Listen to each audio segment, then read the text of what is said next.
somebody that the Indiana Fever hope they can retain, but it's possible that a new CBA could affect whether or not they could retain her, and there's some specifics we want to look at there. I've said I thought, in my opinion, there was a really good chance Kelsey Mitchell would decide to go somewhere else. The Fever want to keep her. I don't know if I'm going to be right or wrong. It's not a gotcha moment, and it's not an issue I'm going to lose sleep over. I can tell you that much. It would be nice to have Kelsey Mitchell back if we can get her back, but I think there's a chance. She said it. The words landed with the weight of cold, hard cash, exposing a brutal truth about the WNBA's financial hierarchy that left the league's biggest star, Caitlin Clark, likely stunned. The revelation wasn't about a record-breaking contract being signed, but the stark, unsettling reality of what an all-star like Kelsey Mitchell actually earns, and how dramatically that could change if a crucial negotiation falls her way. This isn't just about salaries, it's about power, control, and the future of an entire franchise, hanging precariously on a few crucial decisions. We are essentially 20 days away from a potential, if they don't extend the deadline November 30th, then we got a problem. Now, if that was to lead into a lockout, yada, yada, yada, how is that going to affect Caitlin Clark? I will say this. I think that a lot of the new fans they have the league on a, how do I put this? The league is on a bit of a trial period with a lot of new fans. And Kelsey Mitchell, an elite scorer and three-time All-Star for the Indiana Fever, pulled in a salary of $249,244 last season. While a decent sum, this figure does not afford her the luxury of accepting a lower pay package to, for instance, help build a super team for the Fever or any other franchise. For a player of her caliber, such a number is a harsh reminder of the economic tightrope walked by even the WNBA's top talent, making her financial decisions acutely impactful. They have the league on a, how do I put this? The league is on a bit of a trial period with a lot of new fans. And the league probably should do its best to make sure they come back and play basketball on time. It would be in their best interest, right? So if they want to keep some of that momentum, right? Given that the Indiana Fever guard Caitlin Clark is the biggest star in women's basketball, there's a lot of interest around how a potential WNBA work stoppage in 2026 might impact her. The short answer is not. This financial pressure becomes even more intense when considering the impending WNBA work stoppage, a dark cloud looming just weeks away if a new collective bargaining agreement isn't reached by November 30th. Such a lockout would directly impact nearly every player in the league, threatening their primary income source. The stakes are incredibly high, especially for those whose entire livelihood is tied directly to their on-court play and league-mandated salary. There's a lot of interest around how a potential WNBA work stoppage in 2026 might impact her. The short answer is not very much, at least not when compared to most other WNBA players.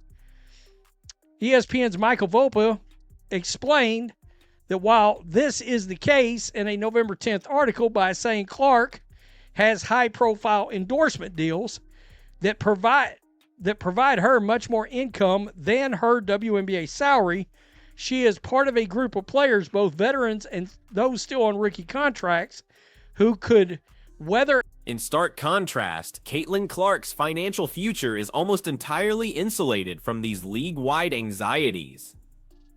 ESPN's Michael Volpe highlighted that Clark possesses high-profile endorsement deals that eclipse her WNBA salary, providing her much more income. She belongs to an exclusive club of players, veterans and rookies alike, who could easily weather a potential work stoppage without facing any significant financial hardship whatsoever, a luxury few others share.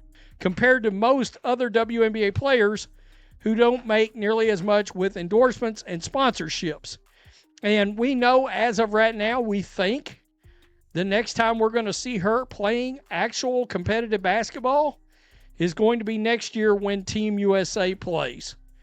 All right, now that remains to be seen, but that's That's the word on the basketball streets right now, that she's going to end up playing there.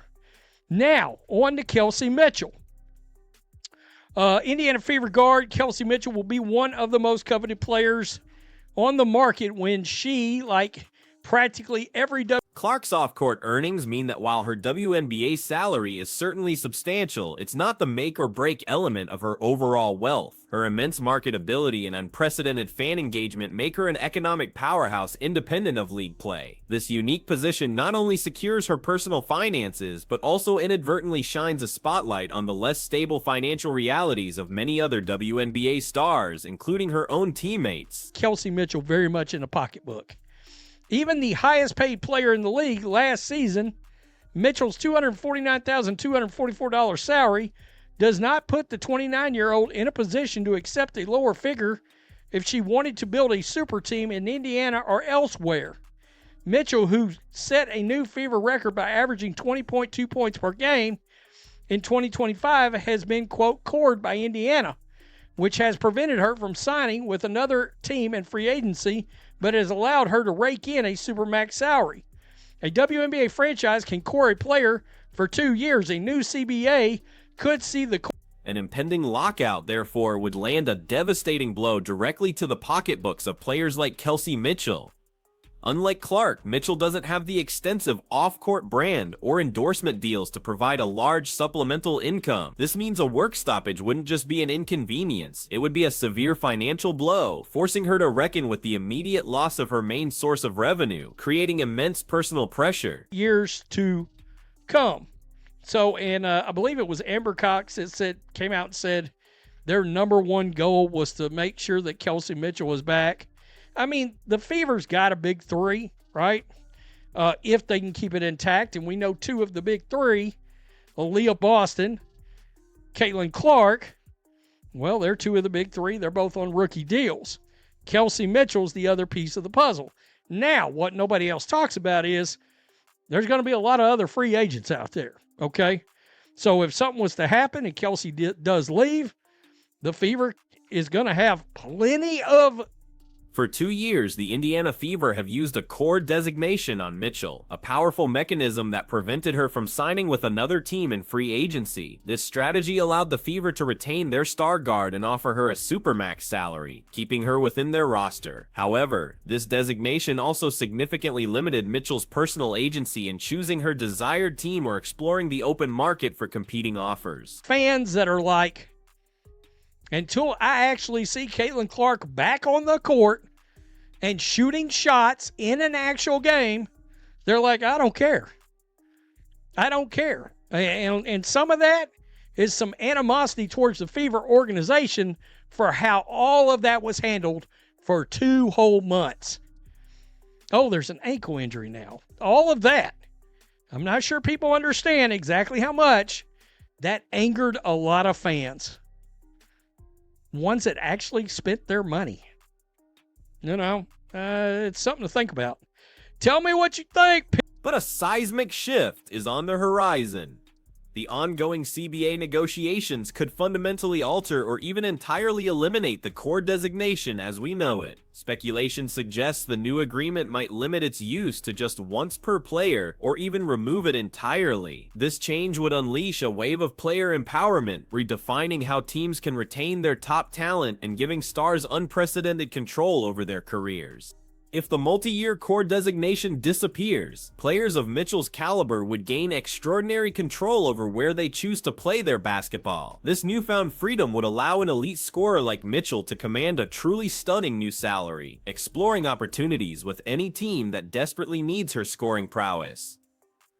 The power balance would dramatically shift, potentially sparking a bidding war for her talents. The Fever are acutely aware of Mitchell's value in the impending changes. Their stated #1 goal is to ensure Kelsey Mitchell remains with the team. They envision a formidable Big Three comprised of Mitchell, Aaliyah Boston, and Caitlin Clark. With Boston and Clark still on their rookie deals, Mitchell represents the final crucial piece of their championship puzzle, making her retention an absolute priority for the franchise. Despite her undeniable on-court impact, averaging 20.2 points per game in 2025, a new Fever record, Mitchell simply doesn't possess the off-court brand and endorsement deals that financially fortify players like Clark or Asia Wilson. This fundamental difference means her WNBA salary isn't just income, it's her primary financial foundation, making any potential increase or decrease carry far greater weight for her future.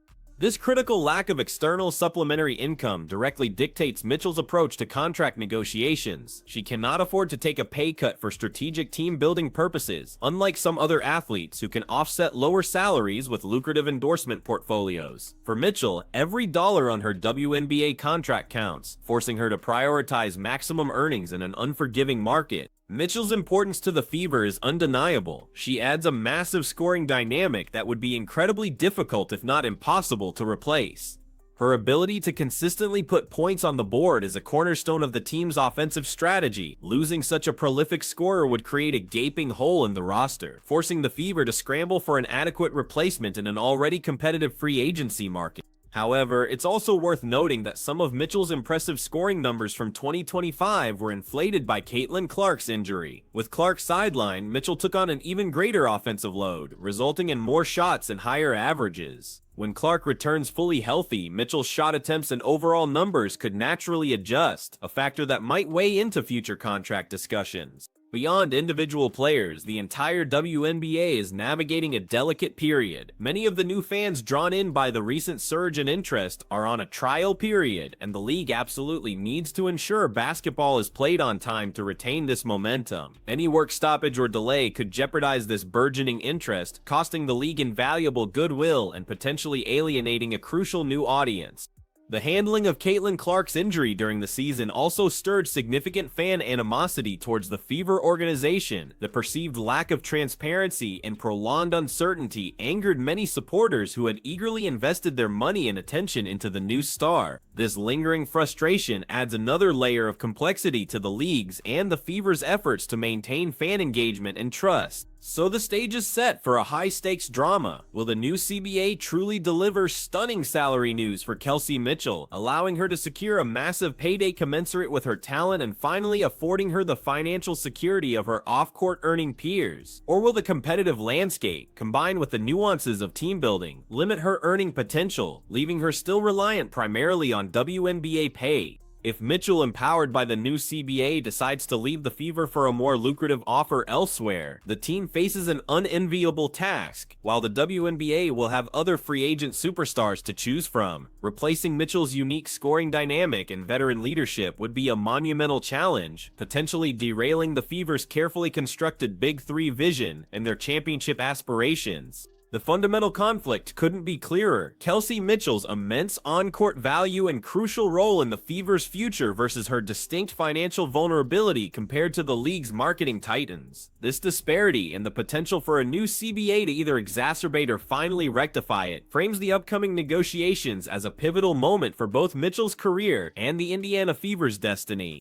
The financial chessboard is incredibly complex, with player empowerment, league momentum, and team ambitions all clashing at once. Caitlin Clark's financial security serves as a powerful backdrop, highlighting the raw, high-stakes reality faced by stars like Kelsey Mitchell. Her next contract won't just be about money, it will be a statement about her worth, her control, and the WNBA's evolving commitment to its foundational talents.